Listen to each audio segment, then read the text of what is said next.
Groundhog Day, we were staring. Can I, Mayor? Yes. Please. Oh, it's your meeting. You've lost control already. Fashion, you've already taken control. Thank you. Absolutely. I'm gonna phone Carol and tell on you. Yes. Yes, I- be meaner, I hope you reprimanded it. be meaner, as in Laura's words. Words. Yeah. How am I doing? How Who am I said doing? that? It How am I wasn't me, it was It you. was you. No, I'm going to be meaner. No, you told me to be meaner. You told me to be meaner. Oh, okay. Well, we both should. I want to be mean. Oh, I be mean. I want to No, be we mean. are not going Okay. there. He didn't answer, so I just am fighting him. Facebook's gonna be a rise. Well, it's not a day. Hey, I'm there. Perfect. Joe, Hi. I don't think I need mine. Okay, now. Oh, I need that. I was gonna look at yours. Yeah. I Are we ready to go here? think so. We're ready. All right. I will be chairing the Planning and Teamwork Agenda Meeting Tuesday, May 26th in the committee room. And Amber's going last.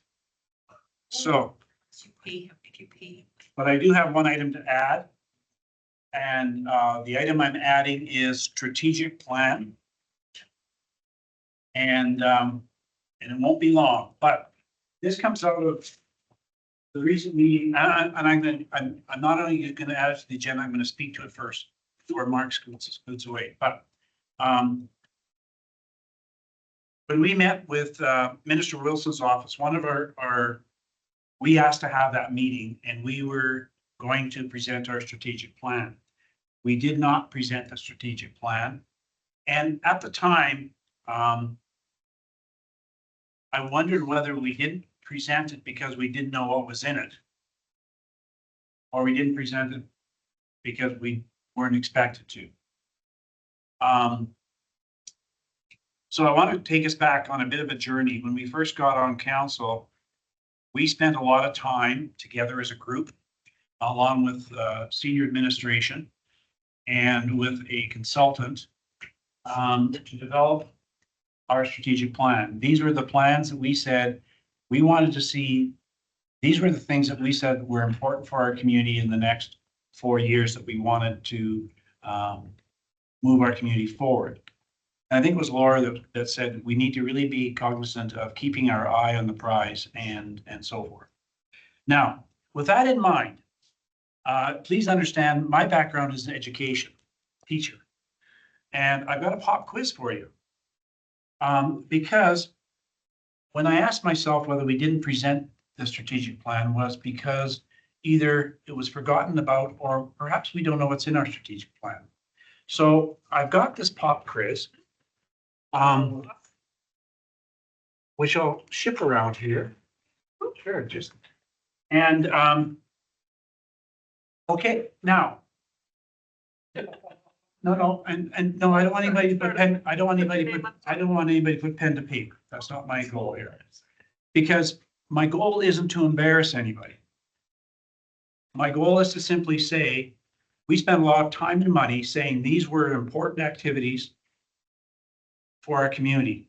And then we took that document, we gave it to administration and said, this is what we said is important for our community. We have 4 pillars, we have 3 goals. Now you build a plan to make sure that our vision of a strategic plan comes to life.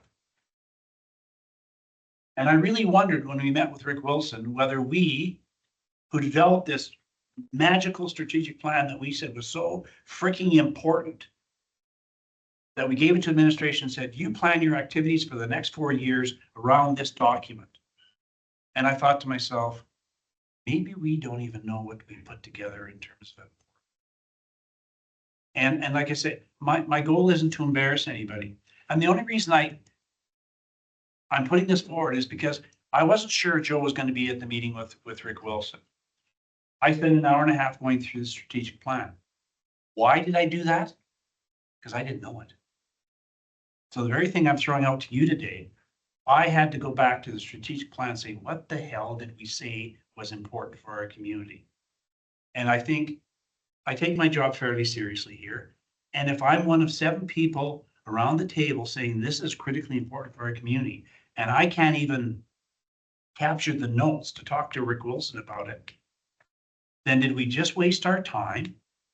Or is this truly important to us? And if we wasted our time, we're certainly wasting our administration's time saying, now take this document, ladies and gentlemen, and build up your entire next 4 years running the city around something we don't think is that important. So that's why I threw it out. Now, like I said, I'm not here to embarrass anybody, because if this was done to me, as I did to myself before Rick Wilson's meeting, I couldn't have filled it out. I could have done bits and pieces of it for sure. But having done it myself in preparation for Rick Wilson, I also got down to things that we've been on council here now since October. There's things that have already happened in our community, tied to every one of those pillars and tied to every one of the goals. And I started writing down, oh, this has happened. Something as simple as under economy, that happens to be one of our pillars. God, I sound like a teacher. Under economy, Dean put a motion forward about changing tax base. Now that's something that's already happened and is being acted upon. And of course, administration is doing a number of things. So I started trying to capture some of the things under each of the pillars that have happened. I also found a pillar that not much has happened on, so I'm now curious to see what Sue's strategic or corporate business plan is going to be saying about that, because I couldn't find things in my own mind that said we've actually done very much about this at all. So going back to Laura's comment about keeping our eye on the prize, next meeting, I'll throw this piece of paper at you one more time. I'm not expecting you to come with it filled in, because I might change the form on you. Well, I'm going to suggest that everyone understand what our strategic plan is. And if we think we missed the boat, then we better be letting administration know we missed the boat on some things, because it forces them to have to change their corporate business plan. So that's my pop quiz. But I also was really intended to say, let's make sure we understand why we're here, because there's no doubt in my mind, personally, that everybody's here because they want to see a better community that they live in. And if this is what we see as a better community, then let's make sure we've got our eye on the prize. End of my soapbox. I'll take my teacher hat off. Yeah. Strat plan in place. Do we have the ability, once in, to change that? If we wanted to, if I brought something or thought something that was more important that I didn't think was important, then can we implement that or not really? I think what we've seen in the past, and part of it is not keeping our enterprise, is we get the shiny thing coming across and we say, oh, that's really important. But I think, to your point, Mark, I believe that part of where we make those changes, when Sue comes back with the corporate business plan saying, here's things that I think my team, I'm speaking on behalf of Sue, my team can do to meet your strategic plan. We look at that and say, well, maybe not so much on this. Maybe, like, we feed back into the corporate business plan. But if something comes up that you think is really critically important, that we maybe need to change horses somewhere along the line, I don't think there's ever been a time where an administration is saying, whoa, this is the only thing we're looking at. Not garbage. Right. But you need to find 4 friends. Sorry, 3 other friends. Okay. And then having to decide what comes out of this, because it's not just a matter of adding to it. What comes out that's less important than what you might be bringing forward. Okay. End of issue. All right, I will be a gentleman and let you know. Take the floor, Amber. Appreciate that, thank you.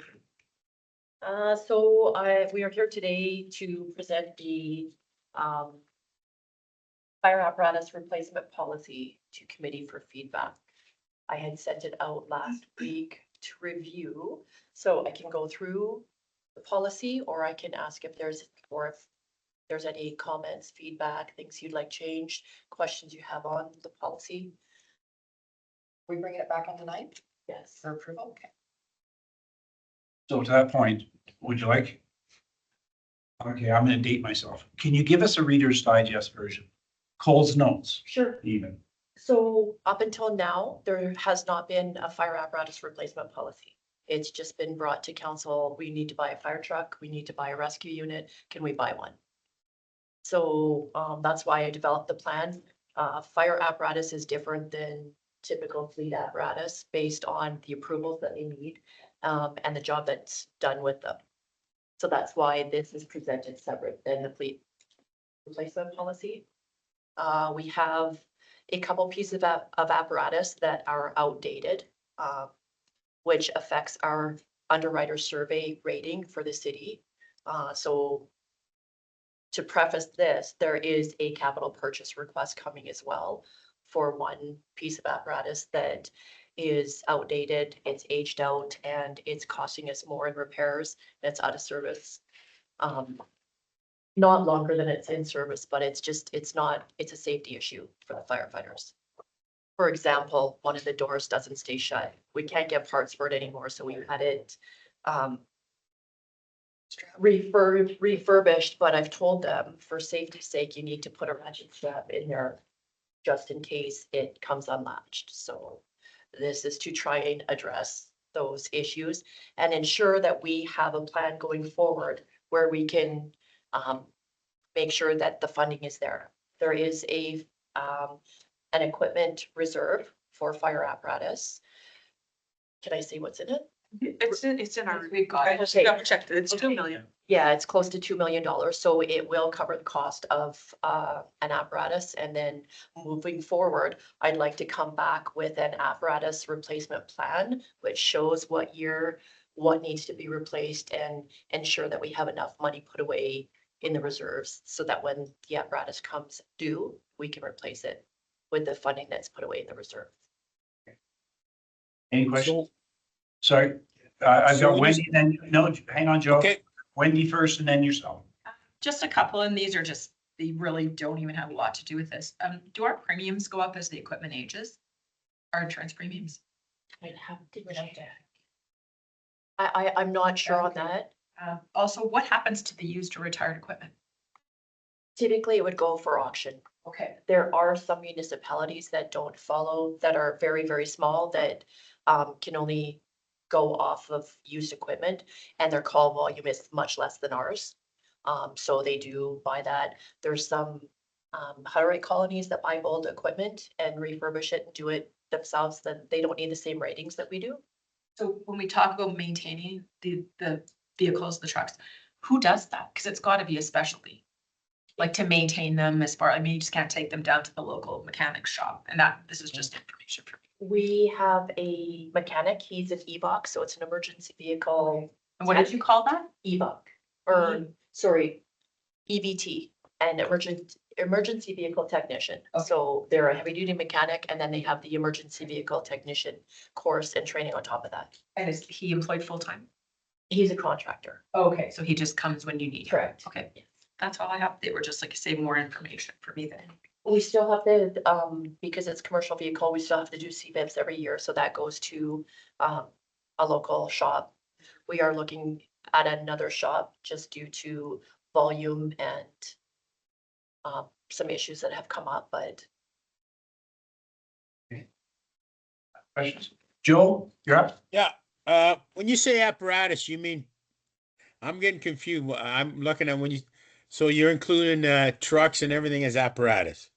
fire trucks Okay, and, so, and rescue vehicles. okay, so I'm getting, when you say apparatus, I'm thinking of body camera, what the firemen need, but you're just basically looking at fleet equipment when you say apparatus. Correct. So John's Okay. wife, for example, wouldn't be apparatus. No, that's Okay. equipment. That is equipment. Okay. So anything that's sort of running on with a motor and wheels and all the rest of it is, A vehicle. okay, okay. We're just doing the fire. I figured that. Yeah, and she wants $10 million tomorrow. Like every other. Now, and I know this is sort of out of the scope of what's been asked here, but in terms of the kind of equipment you're looking at buying, what is the timeline to place an order and you actually get the equipment?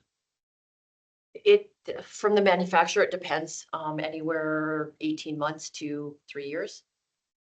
I know we waited a long time on the last piece. Right. And what piece of equipment are you looking at replacing? Right now, what's due, the one that's due is engine 3, so it's an engine. The next up would be, But yeah, just like she said, for timelines, if we went to council next June or the next Yeah. meeting in June and got approvals to move forward, she would start the process. And if we got something ordered by the end of this year, we likely wouldn't see it till middle of 2028 even. So that's likely the timelines we'd be looking at, depending on all the other orders that are in from all the other places in North America as well. So- depending on what we spec as well. Sometimes the manufacturers look to see common items, and sometimes they pre-order the chassis and everything else that's built on top of it. But sometimes they don't. It's all dependent on the time and who's ordering when. And we just got a new county apparatus, and actually we got that within a year. We were lucky with that one. Joe?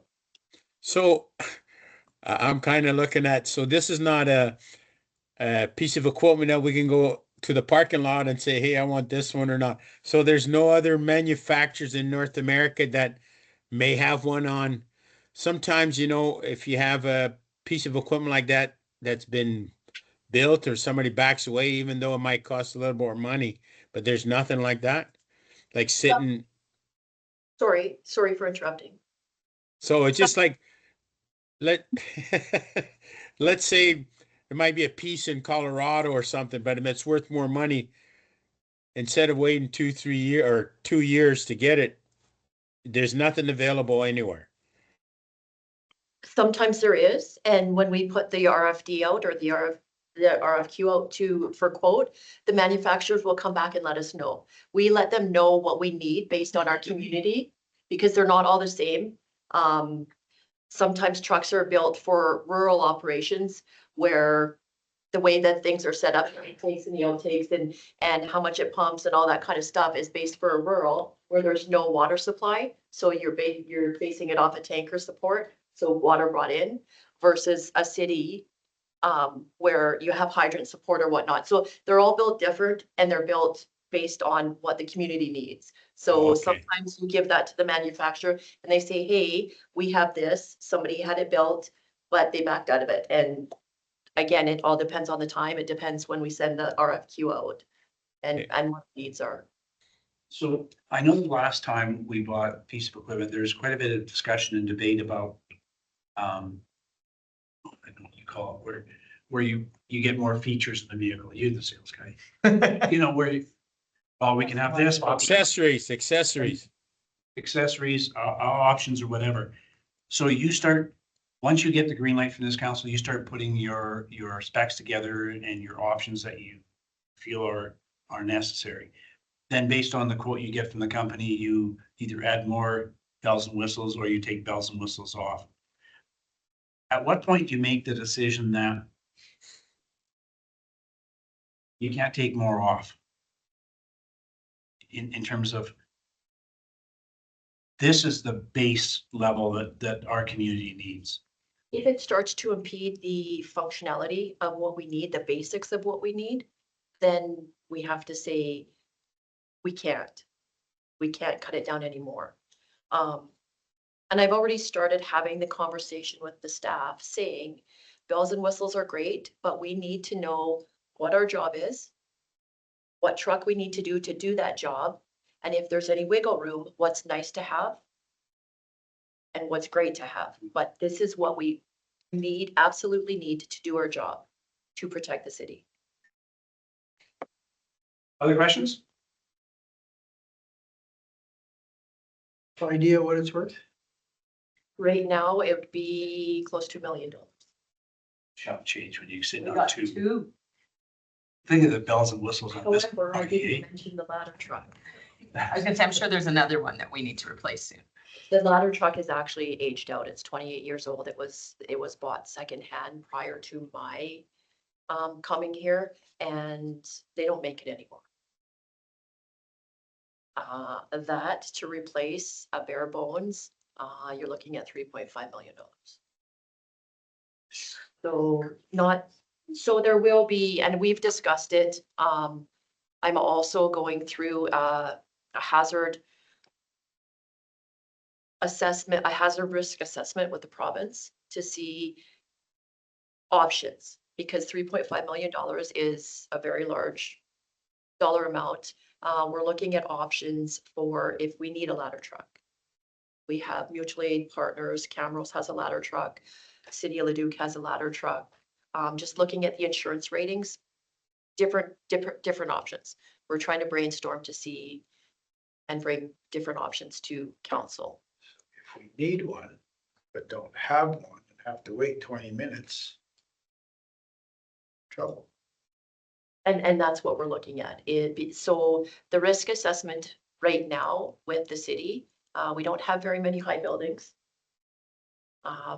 And the apparatus that we have, it does cover the risk of not having a ladder truck. Comes in a minute. But I'm not saying let's not get a ladder truck, but No. So when you make an RFQ or an RF, whatever, a proposal, and you place an order, what kind of deposit are they looking for? again, that depends on the manufacturer, and that's all within the contract. When we put it, they come back with what they can offer.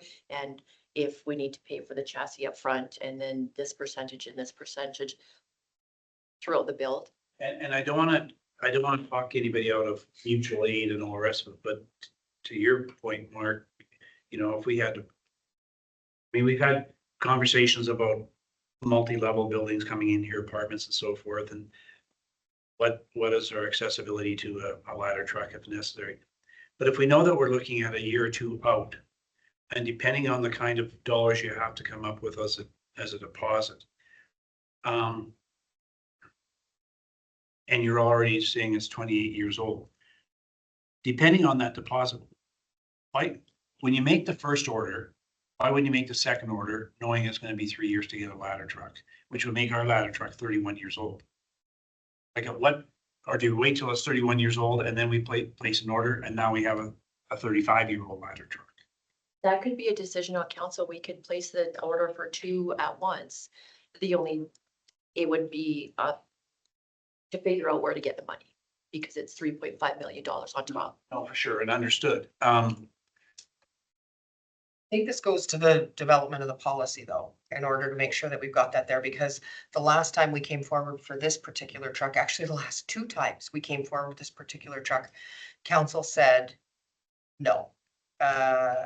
Refurb it, talk to your insurance company, find workarounds, and we have. But we're at the point now where the workarounds aren't even safe for our employees to be in the truck if they have to ratchet strap the door shut. And so we're beyond the ability to continue doing that. And I think this has been stretching my memory on this one, but I think we've asked for this same truck replacement for about 6 years now. But They also previously it was bad, eh? So, Sorry, Joe, you're second in line, Dean first? And this maybe was answered before I got here.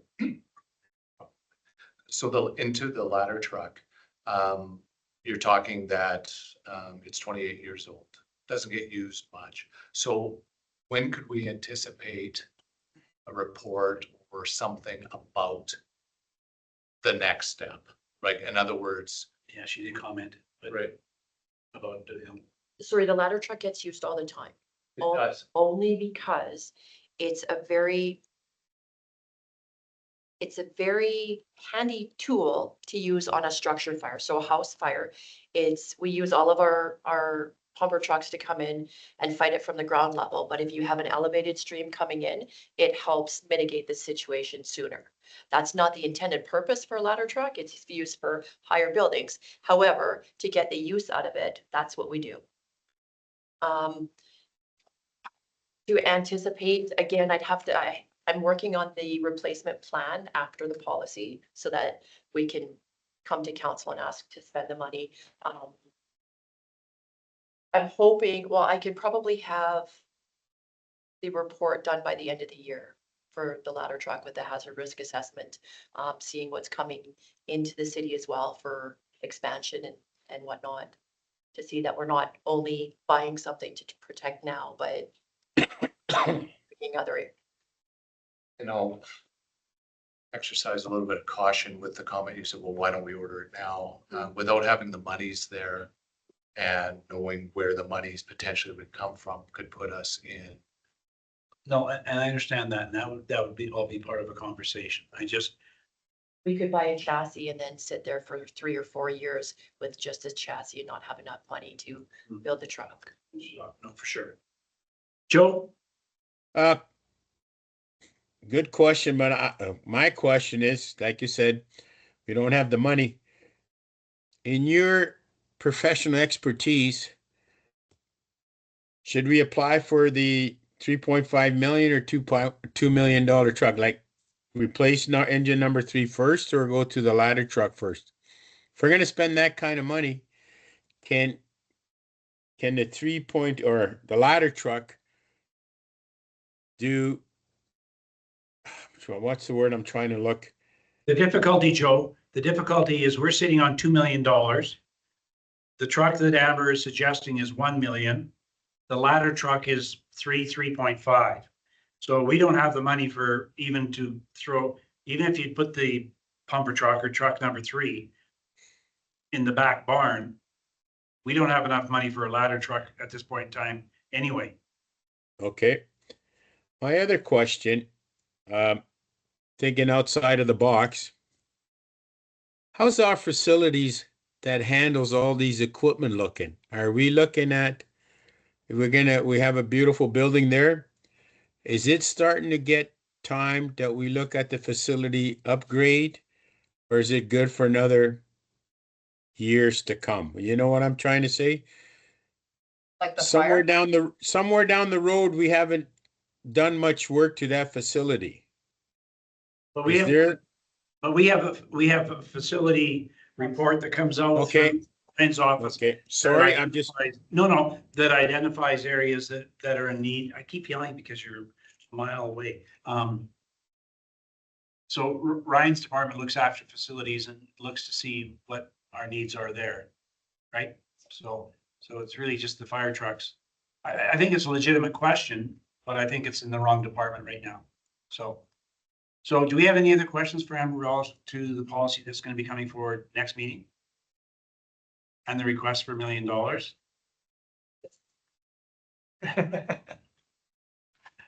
The resale value on these things, these trucks. So the truck that we just replaced, that was a county truck.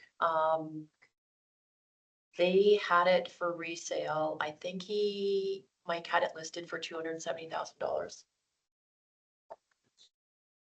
It hasn't sold yet. There was some issues that came up with past CVIPs that didn't catch.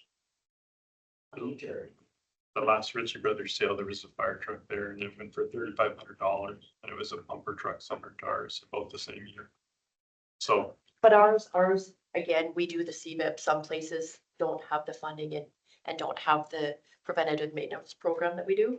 So, our CVIP, we had all the records and stuff, so. Great, thanks very much. Thank you very much.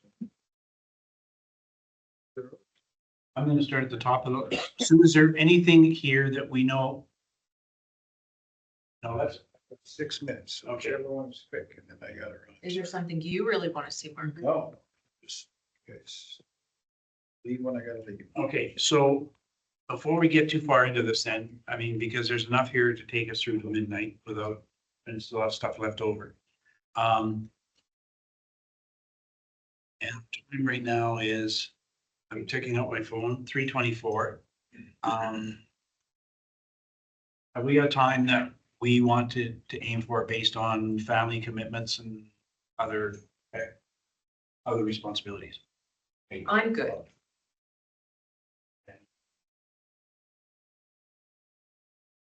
If I said 4:30 or 5:30, 6:30, pick a number.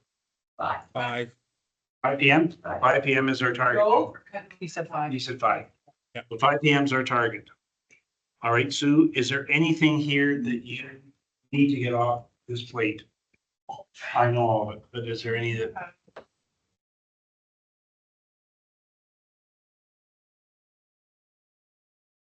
Although I do think the council procedural bylaw and the rules and. Okay, let's do that. Tie together. Okay, Don't have all my thoughts Do you together want- yet. Do you want me to do the council Norwood update? Because it's quick. Yes. sure. Okay. One of my staff had appointments this afternoon, so they left me with information. I've got a council memo that I can send out on this, and then I've got a timeline document.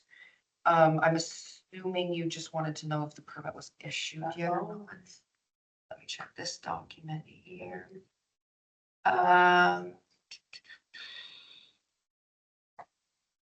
On May 22nd, planning and engineering received the servicing information on Friday afternoon. Initial review indicates no concern, so engineering is completing a more detailed review, and they are cautiously optimistic that the permit can be issued the week of May 25th. This week. Yeah. So not issued yet. And I know there was some confusion between infrastructure, like I feel bad for the school board because it's not like their background and understanding. And we did go back and forth with infrastructure and their engineering firm several times to try and get, they had put in the wrong engineering standards and there was a whole pile of back and forth with grading and things like that. So it wasn't, yeah, wasn't ideal, but they've worked through all those issues. So then from there, the development permit goes to school board. Now they get into their final draft of architectural plans. Yeah. Does that suffice for you at this Yeah. point? Okay. Sue? Go ahead, Joe. Sue, when do we, or do we have a saying in on, like you said, the transportation or infrastructure on the transportation or of the school buses going into that school? Is that part for now or later to debate with them? Yeah, like Ryan made comments on the school bus turnaround and stuff like that, so we've already provided them with that feedback. Okay, thank you. Council procedural bylaws. I'll leave, guys. Okay. If you don't mind sending me the link, and then I'll catch up on all this stuff. Yeah, and then we're recording it too, so, yeah, perfect. If you can do that, then I'll catch up if we have questions or. Hopefully the snow, hopefully the rain will stay away from us. I correct. I'd be worried. It's hot out there. Is it nice? Thank you. I'll leave the licorice for everybody. And I'll leave The big. It just feels weird with it being empty and you're in the back. Okay, so, I did read it, but I'm not prepared to give a lot of feedback to it Yeah, and I think maybe all more should be here I'd agree with that statement. because Joe, Mark's not here, Karen's not here. We'll do it next meeting. I'll have one thing. I didn't see in there, one of the things I'd looked for was around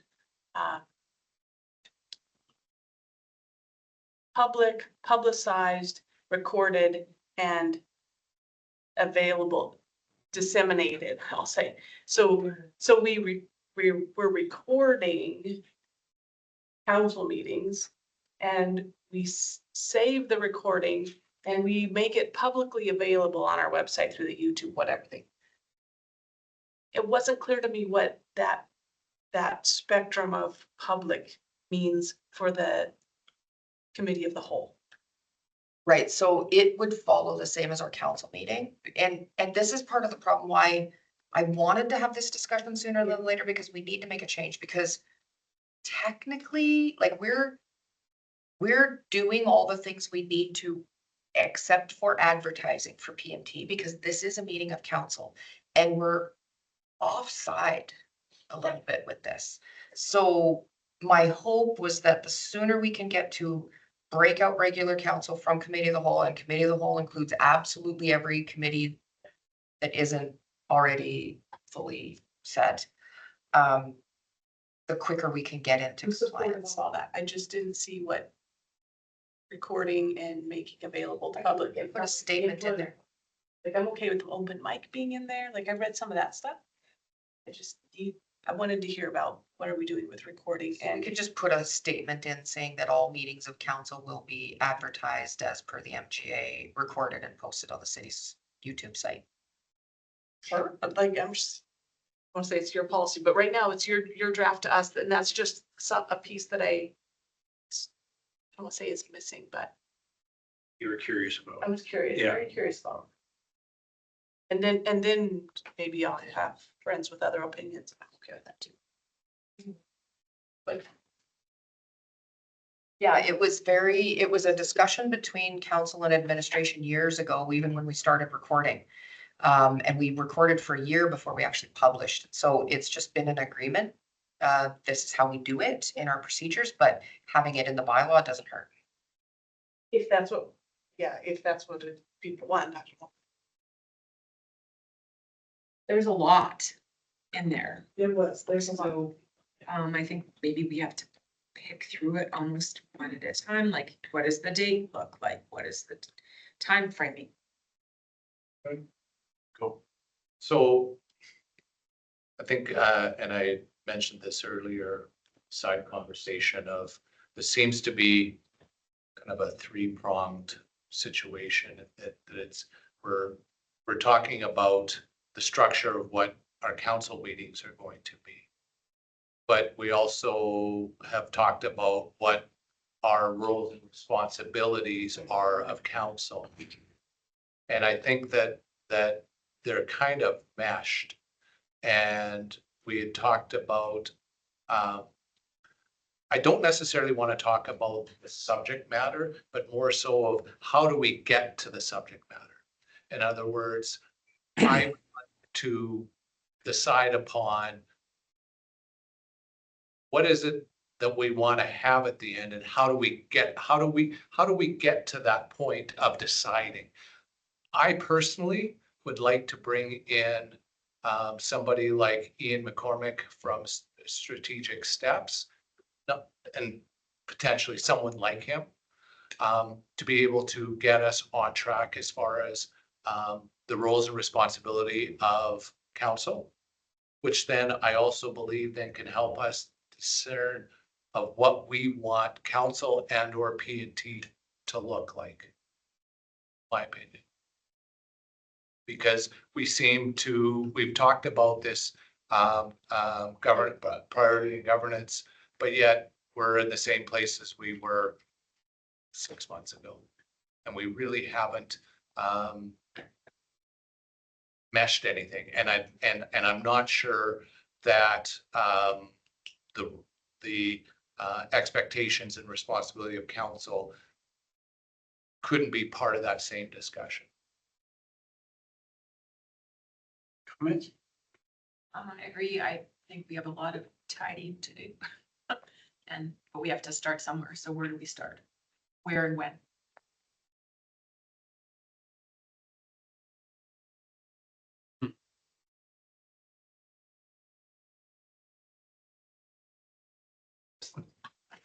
Jazz.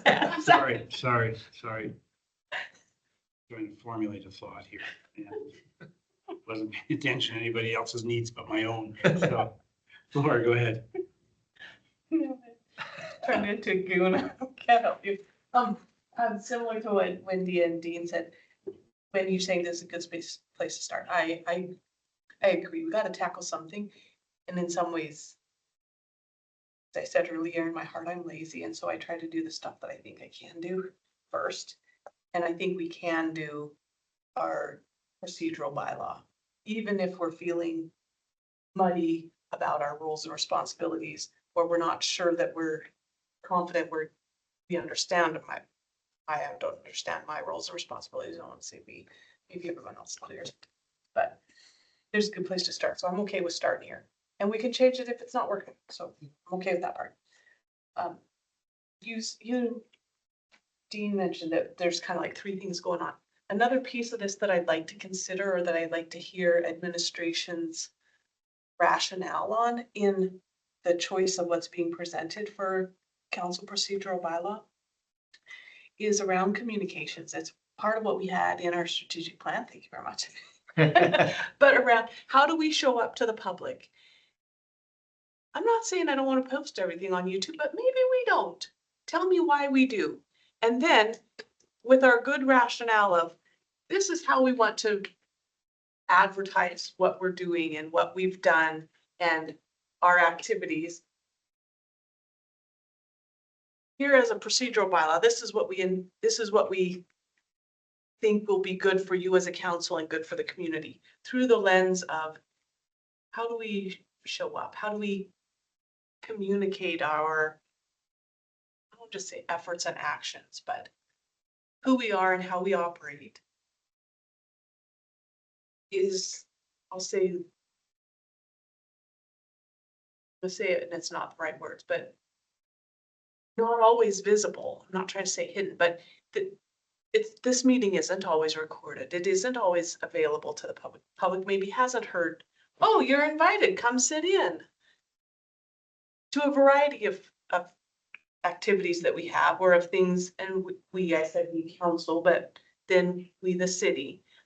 And this procedural bylaw doesn't have to be the focus of it, but some of what gets decided in there, I think should have some rationale behind it around how we present our council activity to the community. I do have one question. Is the intent of the script in yellow, highlighted in yellow, to be removed? What is the intent of new new stuff? I stuff? thought it was like new stuff. I really couldn't tell. That's why I was asking. Like usually when it's new, they cross it It out in is. the ad, Yeah. but then there was some yellow, a few places, a couple words, and then an entire section under discussion. And so I was just wondering what the intent of that was. There was a note that Jackie had put on there about whether or not council wanted to reconsider this. So part of what part of the discussion that we have every time this bylaw gets updated is if you're not going to follow your bylaws, why do you have it in your bylaw? And so some of the things that are in there are councillors can only speak, oh, look at 15.3, can only speak once on a matter. And so, but the chair has discretion, even with all the rules, the chair has discretion. So we highlighted it saying, do you want to keep this or do you want to get rid of it? Because sometimes like if you have the rules in place, but you never follow them, why do you have them? And second, if you have them in place in case you need to use them, then you're going to get yourself in trouble because you're using it in specific situations. So you could be seen as discriminating against a individual or a topic rather than having the same rules for everybody. So it's some of those things. It's like, even though the chair has authority, is this something that you really want in there? Because I've been here 10 years and this section of discussion. You haven't followed any of those.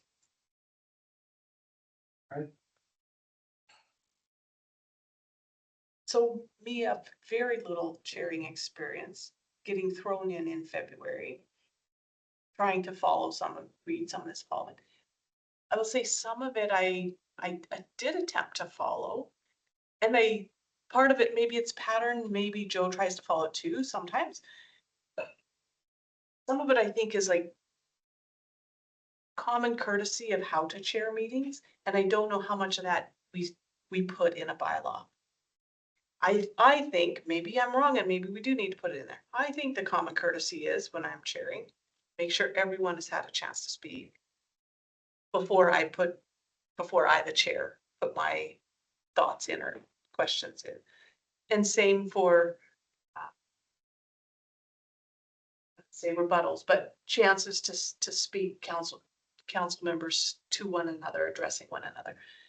Some of that I see as the roles and responsibilities of a chair. No, a chair knowing how to run a meeting with decorum and to say handcuff us, but really maybe more tightly channel us in a bylaw is up for debate of the value of that. I think there's been enough evidence in this And normally I wouldn't encourage you to remove controls that are in place because they're there for a reason. But I think there's been enough evidence in this where, especially with the makeup of council that we have, and I'll just use Wayne as an example because we've had this discussion before. He comes in prepared, he knows what his questions are, he gets those, but then he hears you talk and then he has another question. So I think it's fair to allow more than one or two opportunities to go back. I'm just saying like, why do we have it if you're not gonna use it? I'm not saying whether it's right or wrong. But if it doesn't work for this council, then, and each councilor can only speak for 5 minutes unless permitted by the chair, well, when's the chair gonna say no? And there's lots of times where an individual speaker speaks more than 5 minutes at more than one question. So do we put up a timer so that you know? Like, it just seems weird.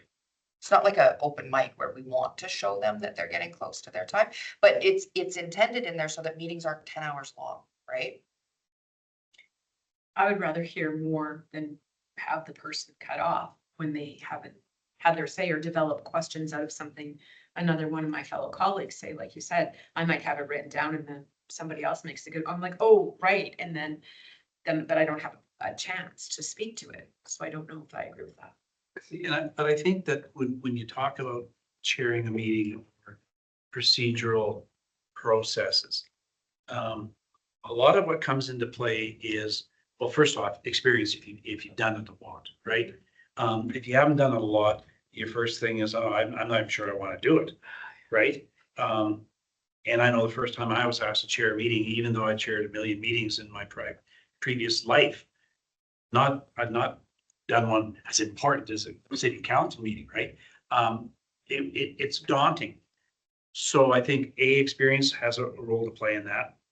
And that's why I think it's good that we circulate the rotation so people get a chance to practice their skills. The other part of that is a person's individual skill set, I guess, in the sense of, and what I think is reading the room.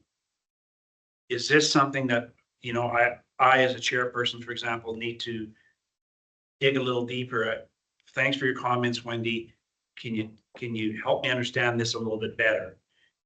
Because the comment may be superficial and you know there's more there, but you've got to give her a chance to pull it out. And that's reading the room. And when has the room had enough and it's time to move on? And so you as the chair close that session of the discussion with your own comments, and then you bring closure to the discussion. So I think there's a lot of factors in play that aren't necessarily in the rules.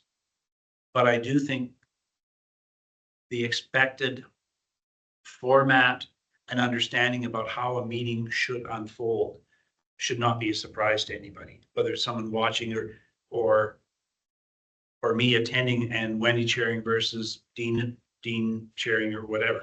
There should be some regularity to it. And I guess with my comments, I think structure and writing structure into the policy is important without making it overly clunky. Now that's a generalized comment, I guess, but like I really think council meetings should be able to go just like this, right? You just move on and you get through it quick and clean and make a decision and wrestle the monster to the ground and then move on. And I think a lot of times we wander. And so I think rules can be in place to help you wander. But if the person that's chairing the meeting isn't going to follow the process, then you wander again. So I think it so much depends on personality at the chair and the skill set they have. Okay, that brings back, yeah, that brings back to keep the rules in, because I don't know my own skill or the skill of others. And when we're talking rules and expectations, let's do keep some rules in there so that those who don't know can follow. And to Sue's point, I think in terms of, privilege of the chair, you know, someone who was a little more carefree about how they handled it could still get through it without necessarily following to the letter of the law. But as a newcomer coming in, I would really have liked to have seen for me, step 1, step 2, step 3, and I could go, I'm getting through this meeting or my water, right? I unhighlighted it. Much of this, Go ahead. I want to follow the rules, so yes. yes, I know. How much of this do we have to do? According to the MGA? The bylaw? Yeah. Oh, a lot of it is directly from Is it? the MGA, but we gave you extra directions. Like, we could have just said follow Robert's rules, but you might not know what that means, so we gave extra. Like, we've got The definitions, I'm assuming. details, those. yeah, Okay. like there's certain things in the MGA, like quorum, meeting locations, et cetera, like the actual legislative pieces. The rest of this is really just meant to give you more direction. So for instance, it is in legislation for electronic meetings that you have to let people, if they want to attend a public hearing, you have to let them do it electronically. So we have to do that now. So we put a lot more in around electronic meetings, just so that everybody understood. Otherwise, we could just say procedural bylaw as per the MGA. The input that maybe I'm, just tell me, stand out if I've got it wrong. I don't remember seeing in this bylaw what all is included. I think I saw what's included in the agenda for the public meeting and what's included in agendas in committee of the whole. Because I remember thinking, oh, public hearings need to fit in the regular council meeting. And then I didn't, I remember not seeing it and thinking I needed to find it. Is it in there or am I like totally? Yeah, so in part 3 for committee of the whole, and then if you scroll down to 10.6, we put in call to order open mic, because we were suggesting that you get that out of regular council meeting. Right. Adoption of the agenda review committee. So that would be an item on here now. Staff reports for information, which is part of committee of the whole right now. Council reports for information. So that could be any of your board things, or your prelims, that sort of stuff. Closed session as needed, any new business, correspondence, because again, it's for information. Because if it goes into the regular council meeting, what we were looking was anything that would end up on a consent agenda should be in count. And then adjournment. So where did public hearings land? Public hearing has to be in a public meeting.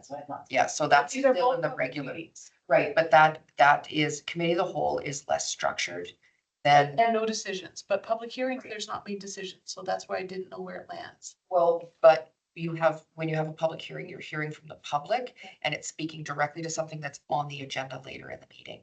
And so any other item, you don't want people talking to you about what's on your agenda, except for public hearings. So it's important to have the public hearing first and then the agenda item. So if committee of the whole was after, then you have to push the agenda item to the next meeting. Okay, so the public hearings, and I'm just gonna say bylaw, always go together. Yes. There's typically, you'll have the public hearing and then you'll have second, third reading of your bylaw. Anything else? Not right now, we're not. Okay. I'd like to read this more. Yeah, I see. And that's where I was gonna go with this. So Sue, when were you planning or envisioning this coming forward to council? Okay, so that's 2 weeks. No, I'm being serious. I mean, we've been talking about this forever. And I'm not sure you got from us today what you were hoping to get from us in terms of real feedback to walk away and do something with that. So if I may be so bold as to suggest that an email come out to every one of us indicating that you've got 3 days or whatever to make any comments or recommendations for changes to this. And then potentially that would give you enough time, if you hear from anybody, to bring this forward. Yeah, because we published to you this Thursday. Yeah. But if I give you till the end of the week or even Monday to get back to me, we don't publish to the public until next Thursday. Right. So then we could update it by the time it goes to the public. And I'll send you an updated one because I did notice, Laura, in the order of business in the regular council meetings, public hearings was not there. That's what I was looking for. So I added that in, and then I have unhighlighted some of these other things. But there were also questions that you can debate, you know, the mandate of committee of the whole and the things that were in there. But the whole idea behind bringing this to a P&T is to circumvent an hour and a half debate at council, which means we need to do our homework for these items when we come to here. And as I said, I don't think we've given you enough because I know that I haven't read it in enough detail to comment. Because we just got it at 2:00 Yeah. yesterday. Yes, I wondered Enough. if it isn't better then to bring this back with your comments to the next P&T, and then we'll aim for the June 23rd to get That would be approved. perfect. Okay, Because although we want it done quickly, that's not too far away and it gives you a little bit more. so coming out of these meetings then, so we've got 5 of 7 people sitting here. So how is this captured for Karen and Mark? That this is going to be held over, we are expecting that you'll be prepared to talk about council procedural bylaws at the next P&T. When I send the email to you with the link, I'll put that in there. Okay, As per the discussion today. here's the expectation. Okay. I do have one more. Go ahead.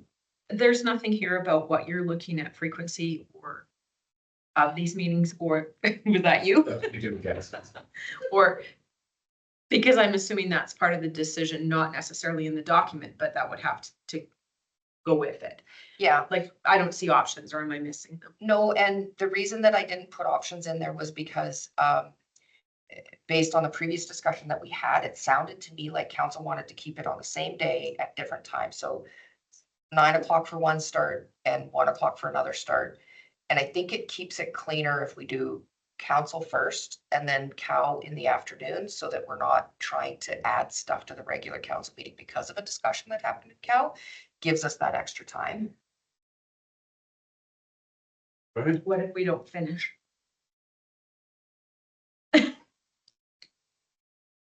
Or P&T, or how we can, The goal, the intention is that when you're only making decisions in council, 3 hours should be plenty. And that the big discussion is gonna happen from 1 until whenever. So I'm more worried about cow not finishing on time. And there are things that we can do. In the past, we've talked about, you know, if we find that we're regularly having 7-hour cow meetings, we order dinner in and we take a break and we eat before we continue, or you set a time and whatever we don't get to by that date has to be moved to the next meeting. And then we advertise that they've been moved. Yeah, because you'll have committee meetings that won't be included in this, like the library board and stuff that may fall on a council night where you have to leave. we could So- ask. It might be prevalent to do it based on this. And it's up to you. If you guys decide when it comes forward that you want a different date, someone amends the motion and you discuss it.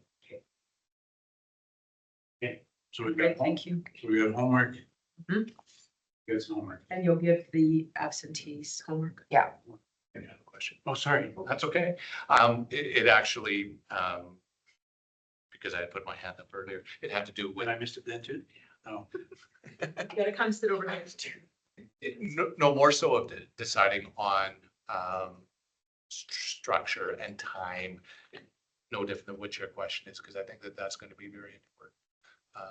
And going to do this sooner than later, then I don't know if necessarily we need to group all of this together. Because it looks like we're ready to make a decision. Certainly.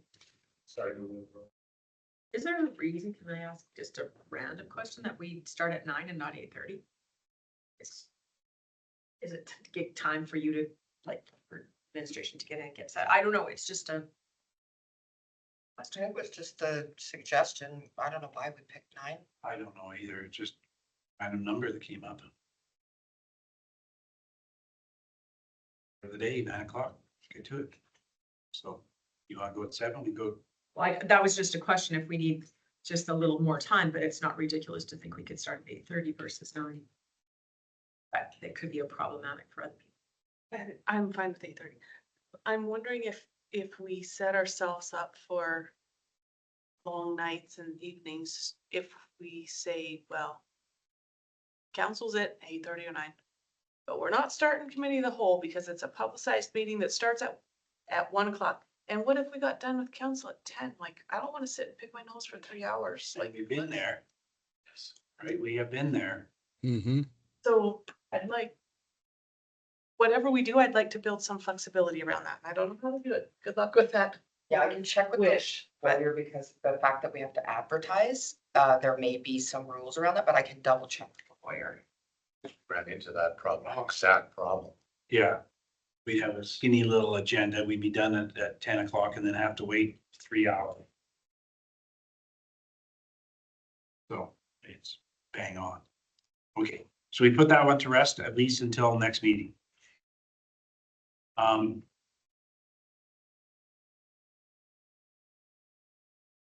What were you gonna do with regard to roles and expectations of mayor and councils? Dean has already spoken about this a little bit. And I don't disagree. I don't disagree that getting us some help here is this item ties to council procedural bylaws, but they can very definitely stand alone in my mind.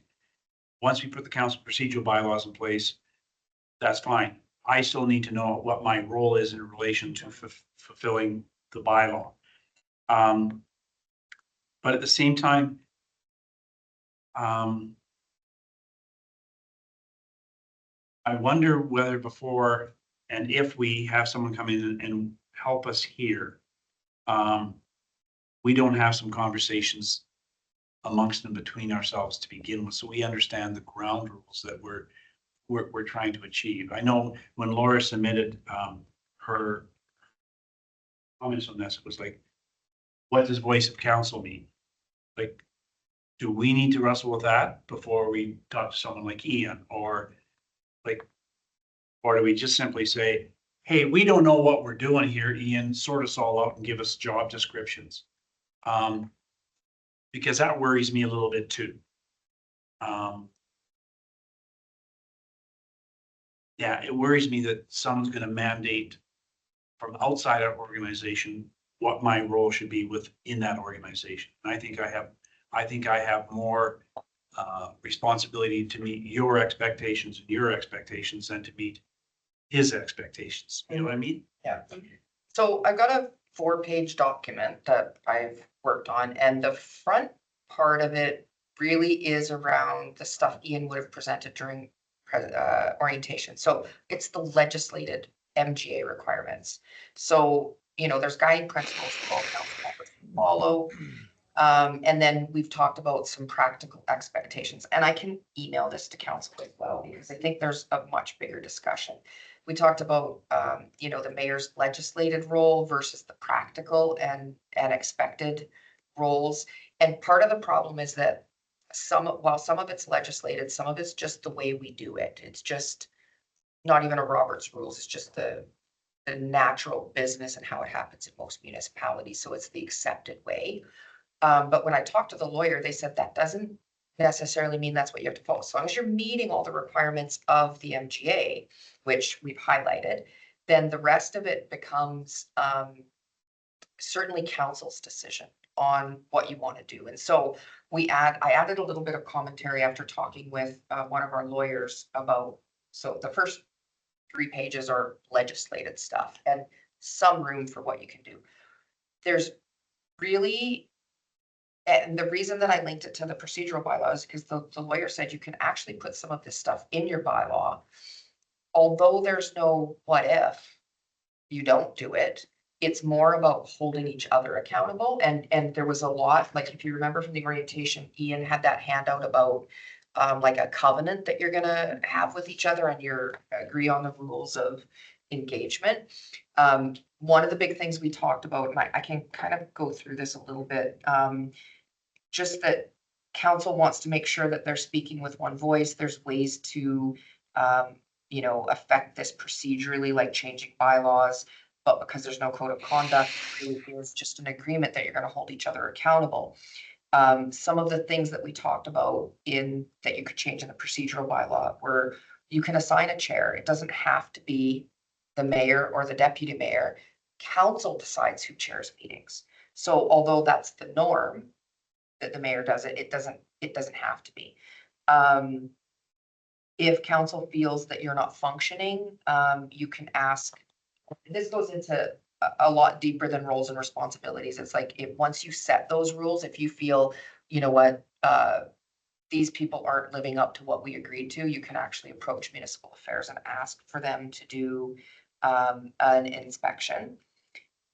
You could ask municipal affairs to do an inquiry into the conduct of councillors, although that gets a little bit sketchy because there is no code. So so long as you've agreed to something, the government might not want to step in on that because they don't have the code in place yet.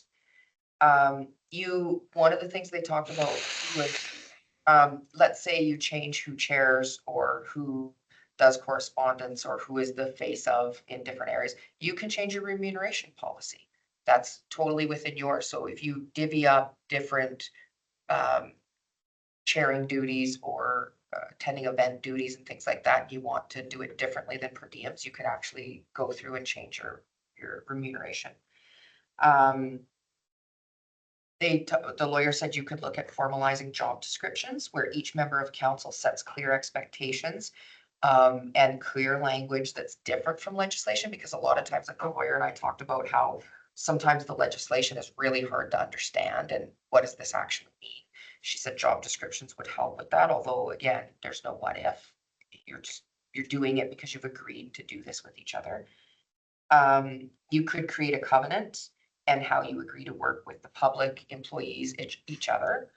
And you could establish protocols regarding expected conduct. So for example, if you want to follow what city directives are or policies are, you could say, if council gets an email, they will respond within 48 working hours or, 2 or 3 working days, whatever it is. So you can set those standards and then who's responding.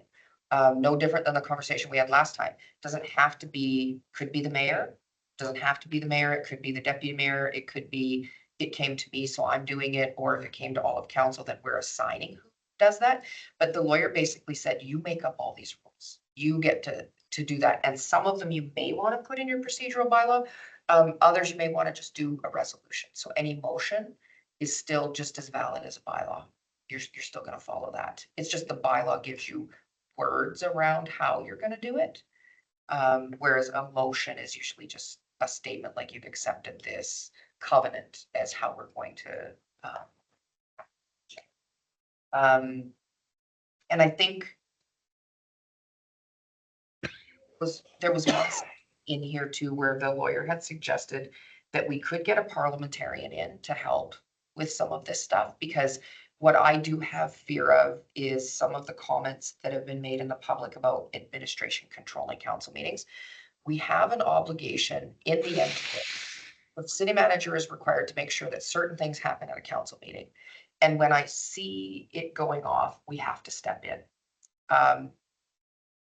The problem is how that looks to the community every time we step in. It's becoming a real problem for us. It's uncomfortable to step in all the time. And so the lawyer had said, having a parliamentarian in is a way to help teach council. This is how you have to run meetings. And that could help with some of the job description stuff that you're looking at too.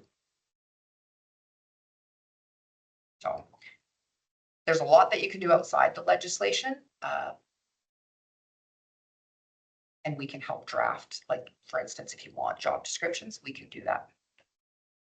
And after hearing all of that,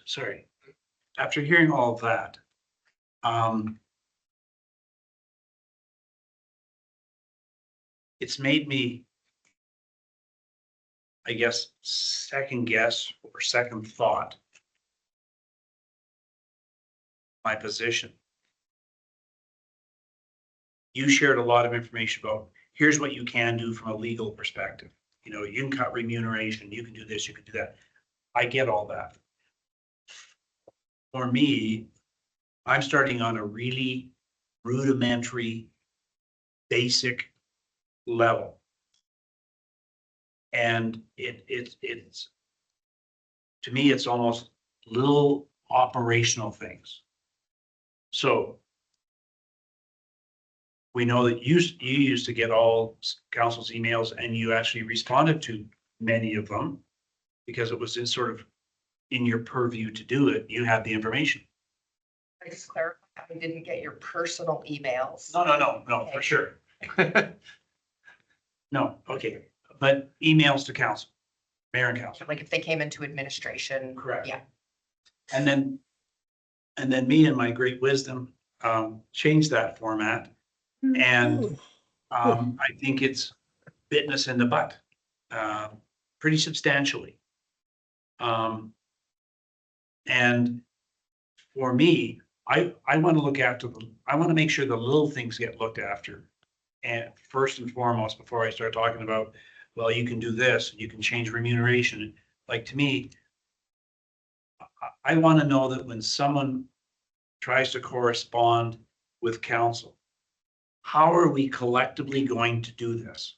What are we going to agree to do?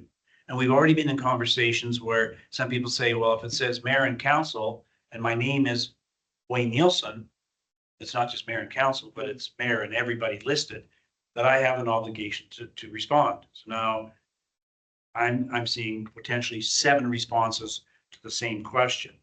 I worry about what the corporate messaging is.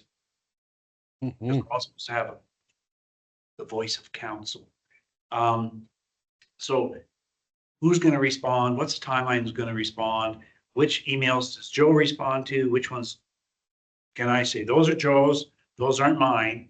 Just that body of work.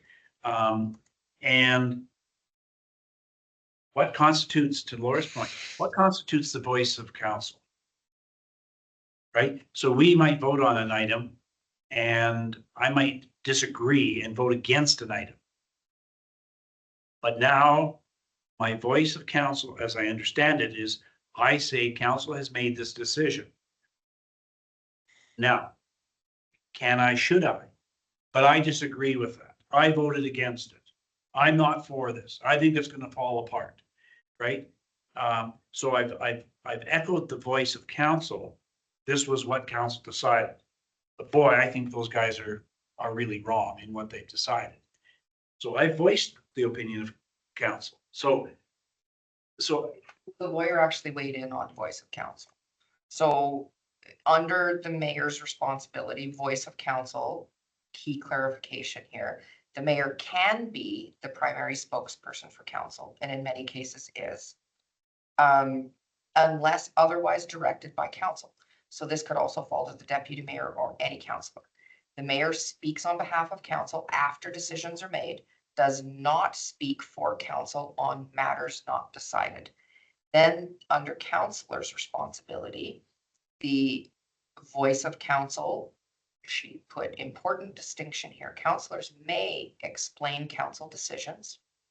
They may share their personal perspectives if clearly identified as personal. Councillors do not speak on behalf of council unless authorized. So you're allowed to say, council made this decision. My personal perspective is this, but the key there is not to voice your personal perspective and disrespect the decision of council. So you still have to, whatever language you used, you shouldn't use that language. You should say, this was the decision of council. My personal feelings on this were X, Y, Z. Right. My rationale was. But the decision of council was this. So we just don't use language of, that's dummies. Yeah, thank you. for sure. Or that was a stupid decision or any of that stuff. We don't use language like that. And so I'm going to defer to my colleagues around the table here because, like I say, for me, I was worried about I'm going to call it what I think are the little procedural things. And in many cases, you're speaking of bigger things that could actually be incorporated into the bylaw. But what's everybody else's perspective on what are you looking for as we define the role and expectations of mayor and council? What's everybody after? The last 2.5 minutes, what Sue just said about what voice of council is, was almost news to me. I haven't done this before. I haven't, I'll say I didn't this sounds so bad, but I didn't follow council activity real closely over past mayors and councils. So I don't have the background of being comfortable with the idea of, oh, that's what councilors say and do, and that's what the mayor says it does, and think that, oh, I'm doing it right, or, oh, he's screwing up.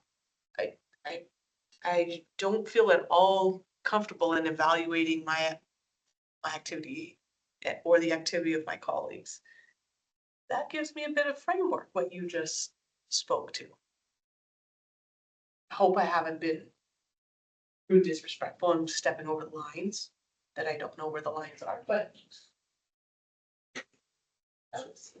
So what we want to have happen with what Sue's just read and what you're sort of I don't. internalizing that, what that means for you, do you want it spoken in a Maybe bylaw? Do you want it job description. a job description? Maybe. Okay.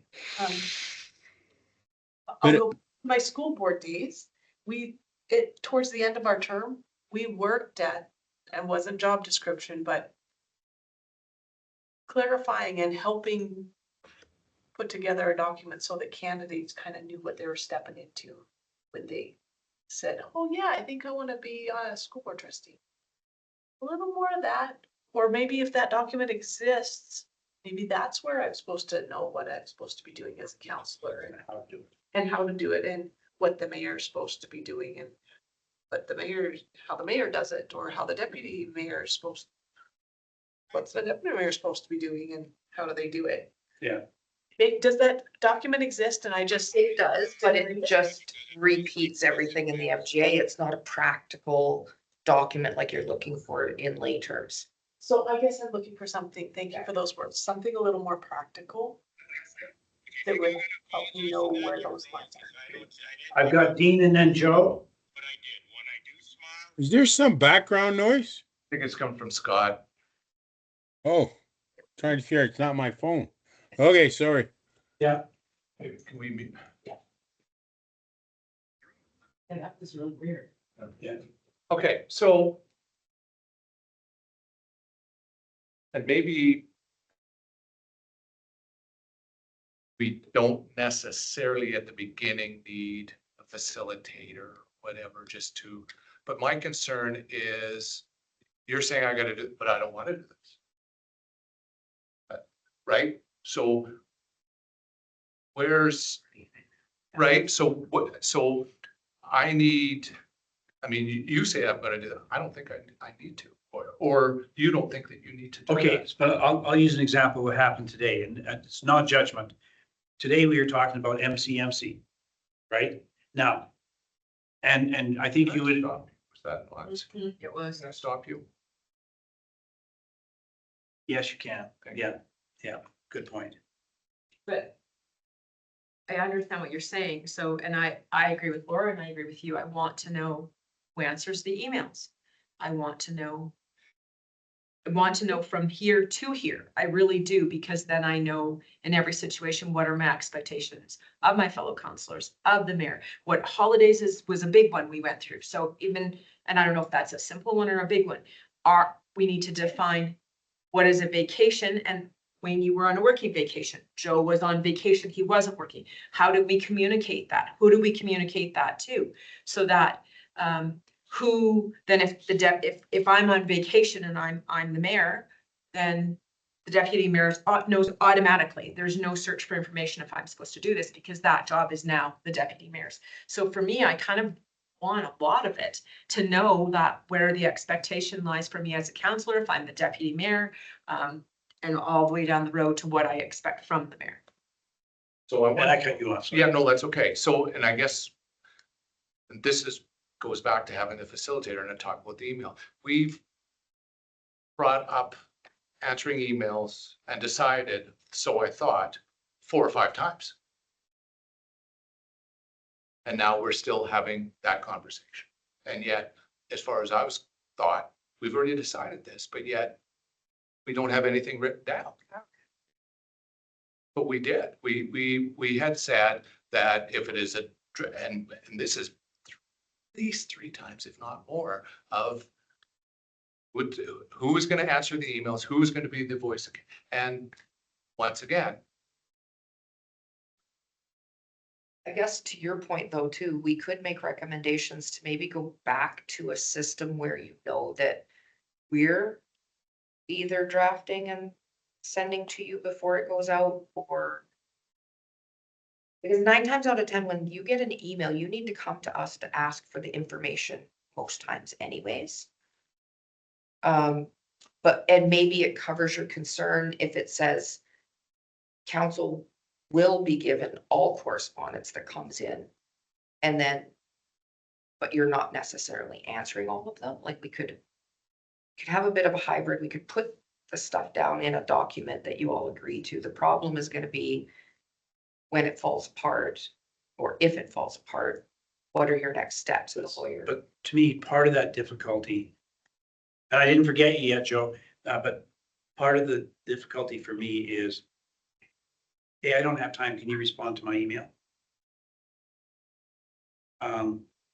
If you're going to give me the information that I'm looking for to write the email, why don't you just write my email for me? And I'm done. I'm not, I don't think it's my job to burden the administration to answer my emails. Right? And now emails that come to council may be a different animal. But even if someone were to send me an email on Peace Hills Utility, I'm a counselor, I'm on the Peace Hills board. So here's an email, they want some information from me. And I'm thinking, well, you know, maybe that's Sue or Kathy, it's got all that information. Can you give me all the information? Then I'm gonna put together a suitable response. Why don't you just answer this email for me? You know, I think we're losing something in the transparency to the public. I think we're losing something in terms of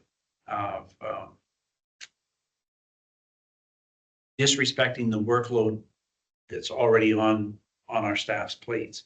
So I don't know where that line sits. And see, and to your point, Dean, I think we've had the conversations. I think we've talked about some of our expectations, but I'm not convinced that even Laura and I would necessarily agree on an email that goes to council, Mayor Bronco, Nielsen, White. I would say, I might well say, well, Joe's our spokesperson. I think you would say, I'm named. I have some level of responsibility to respond. Yeah. So I'm still not sure we're there. Yeah. And I think your expectation and my expectation would be different than say Laura's. Yeah. And I don't know how to get there. That's the piece. but how do you Sorry, decide? I'm gonna give Joe, you had a question, Joe. Well, we've been talking along what I had planned, but I do like one thing that I think we need. You know, I always been a go. We debate, we fight in our, how would I say, in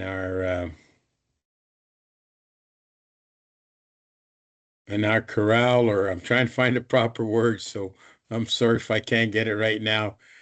But once we make a decision, we stand together as a decision. But I believe the wording here is, but my personal opinion, you do have a personal opinion. Because if you voted no against it, but yet you didn't succeed, it's a team. So to say that we're all in favor of that decision's not true. We passed it as a democratic and democracy, but that doesn't mean we all agree on it. But when the wording we have to say is my personal view. As long as no inflammate, or what is it, the word implementing or against anybody, but we all have different views of how things should be done, and we vote differently. But once the vote is done, the vote is done. But we do have different opinions on what we voted, because that's how we are. So Sorry, I think back to, sorry, Joe, go ahead. I think I would like to see that there. Dean is right. Who answers, who doesn't, but we do have views, different ideas, and that's how we're so different, which is so hard to corral everybody. I think the difficulty, though, is that if you as the mayor are responding to the public's concern, Mhm. you're responding back to them, and council has voted a certain way, which doesn't align with your thinking or your personal viewpoint, your response back to that individual has got to be the decision of council. Yes, You would agree with that, eh? yes, I would. Yeah. Now, and I think what's also being said here is that you could also, in the same email, perhaps, I guess we'd have to decide that, you could articulate or state in your letter that you didn't share that your personal position was not in alignment. But now, are you now supporting the council decision? And that's a question. Are you now supporting the council decision once it's made, even though it doesn't align with your own personal thought? Mhm. So that's a question I'm throwing at you. Do you? Yes, yes. Oh, yeah, you're saying the democratic process has said, this is the way we're going. I didn't vote that way, but I'm supporting the motion. That's how I've always acted like. Okay, Laura, you had a different thought. It's probably not what they thought you were thinking. We've hashed this a fair bit, so where my previous comments still stand. If someone emails me, I think as their representative, I need to be able to respond to them. But on emails that are not things that are a decision of council, whether it's a question about road work or some activity coming up in the near future in the community, there hasn't been a will of council made through a decision. So I think limiting the responses that email might initiate leaves whoever sent the email blind to, if we are gonna say, well, only one person is gonna respond and the rest of you keep your mouth shut because only one person's responding. If there hasn't been discussion and a decision of council, I don't think that's a fair representative of the voice of council. Absolutely. Yeah. I'd agree with that, 100%. And so a whole lot of the emails, in fact, most, if not all the emails I've received as in my short time of being a counselor have been before decisions have been made or not even related to decisions that are operational things that aren't going to be a decision of council. And so to try to limit the voice of, or limit the responses that a constituent might be looking for or wanting to hear from their representatives and saying, well, only one of us is going to respond, I think is a disservice to our residents. As well as to me, as well as to each of us as a representative. I want you to be able to have your say be heard as well, even if you and me say it different. Prior to a decision, prior to a decision. So far, Yeah. everything I've seen has been prior to decisions or things that aren't even council decisions. And I don't want to get us to a spot, like you said, pigeonhole, where we agree among ourselves that this is where this is leading to nobody's gonna answer except whoever the designated respondent is. But I think what you've just done to this conversation, and that sounds accusatory, I don't mean to sound accusatory, is that we're now starting to qualify the kinds of communications we're receiving. Yeah. You guys made a crappy decision on this and I want you to hear about it, and now someone's expected to respond to that person's perception of your collective crappy decision, right? Which is different than, can you help me understand what's happening with a road on such and such a street and how long it might be closed for? Versus, I hear councils talking about this topic. How do you feel on it? Here's what I feel. I'd be interested in hearing your perspective. So now we're separating the kinds of communications we're getting and sifting and I do too. And sifting and sorting how we're going to respond to it. So if I may, I would say that what I think I might be hearing is that once a decision is made, then there is a voice of council. It's as significant. Here's the decision made. I may or may not have agreed to it, but I now support the decision. So that's the first piece. Now, the second piece I'm not looking for an answer is, so who makes that response? Every one of us or not? Okay. Versus just a general inquiry, but it comes to every one of us. And it might be on the road work. So when he's going to respond, it's they're doing X, Y, and Z with the curb stops and they'll be out of there within 5 days. And I respond, you know what? They're only gonna be there a couple of days dealing with curb stops. Dean's saying curb stops. You're saying an email saying, Yeah, but- here's the email curb stops. Have we served anything useful for them to hear 5 times that we're dealing with curb stops for 3 days? But in that situation, I think it should be administration. So if it's administrative or technical, we should be the ones answering it, not you. And it's the same as, like when the roundabout happened. Normally, we would never be in the news unless it's technical in nature. So, or sorry, there was no roundabout. At the hospital, there was an incident. And we were working with the province to talk about getting a roundabout. They didn't want to pay for it. So we got what we got. But when that happened, it wasn't council that the media came to, it was us, because they wanted technical discussions around that intersection and what had happened. So I think there needs to be a bigger distinction between this is governance or council's realm versus this is administrative and technical in nature, so we should be the ones answering it. You should still be copied on it, and then if the public disagrees with us, that's when they say your administration is, yes. But so help us get to where Dean was at, which is, I thought we'd finalize this.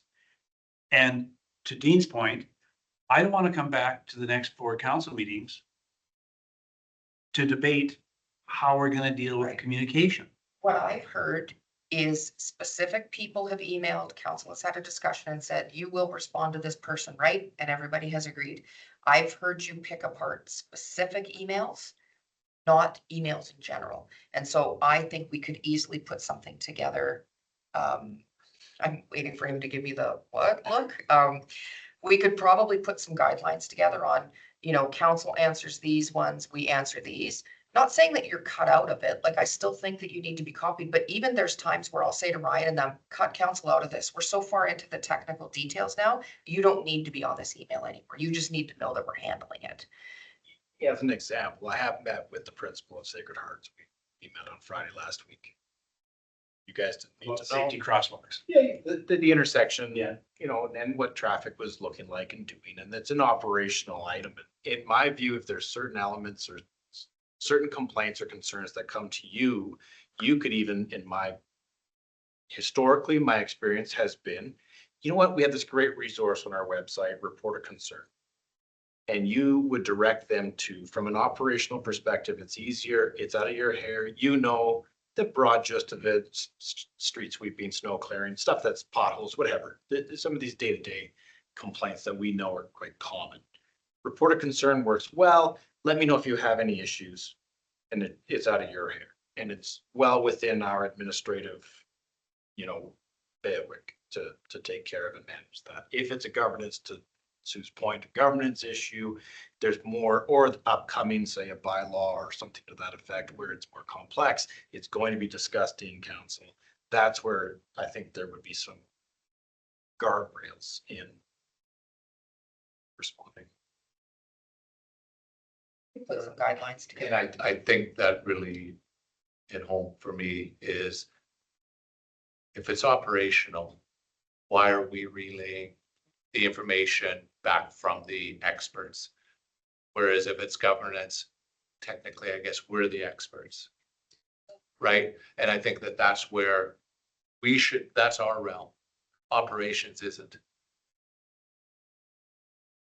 Happy to answer those inquiries and concerns. Laura, now I'm gonna bring some closure to this topic. I think I heard you say that you could put some guidelines or parameters on that. I would appreciate that. And I'll just say out loud, Dean, I'm sorry that you were under the impression that we all agreed on something and some decision had been made. And I'm laughing just because I'm nervous about that response, because I truly didn't believe that we've come to a conclusion on it. And I can tell that you're frustrated that we've had this conversation multiple times. Very much so, but, Okay. and that's fine. So, And that's the and so, and so now let's have some guidelines so that what you believe and understand, we can, now let's hash it out and make sure we agree. This is what we're doing. and documented. Yeah. Right? So, Yes, and I think that that was the missing part. That is, We had discussions, multiple discussions, and I thought we were good. But and you didn't, and you probably thought we were good or not. I was between the two of you. Right. I was somewhere else. So this is where it kind of gets lost, field, no, I'm kidding. right? So I'm good. If this can be documented of what the expectations are, fantastic. That would be helpful. Thank you. I'll just add too, there's a caveat to that. If you do get an inquiry where you're curious as well, then it can come through the Sioux channels or to us GMs. And say, I'd like to actually, you know, can you respond to this resident, but please include me in that, which there in all We of did that council with- would also You be. guys did that We with have- this summer. We have done this, yes, it's super common. So there's one-offs that, not to say to cut you out of the answers, but if you're curious as well, it's like, you know, that's a great question. I'd like to know that as well. I said I was gonna wrap this up. However, It's a good point. I think I heard, as it relates to communication and emails, we can give you some guidelines and guardrails. And that's this much of this conversation, right? So we have only hit the tip of the iceberg on everybody understanding what their roles are. And my comments, and don't take this the wrong way, Joe, my comments is, we've got a whole bunch of people in new roles trying to figure out what their roles are. And I think all of us are trying to say, well, I think Joe's role is this. Joe's saying, well, I think my role is that. And Dean's saying, well, just a minute here, we've got to stay on governance. And somebody else saying, well, I think I am on governance. Like even talking about the business of governance versus the technical side. Do we clearly, as a council, all 7 of us, understand what governance is? And I would say, we would all say, absolutely. Until we start asking the question about which? the greater. Yeah, the grader operator and how he's clearing snow, right? Now all of a sudden, oh no, that's governance. And I've argued with you that it is governance because it's part of a budget process and levels of service. So, But you could make that about everything that. and I have done so, as you